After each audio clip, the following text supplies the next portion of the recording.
প্রথম দেখলাম।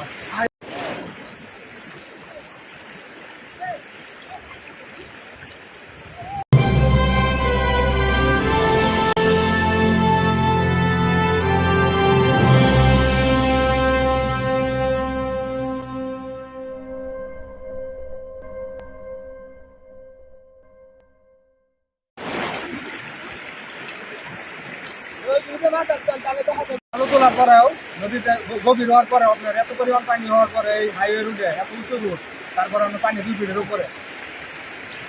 আমার জীবনে না কোথাও রুট ডুবতে দেখি নাই। আমার জীবনে না কোথাও রুট প্রথম দেখলাম। Highway root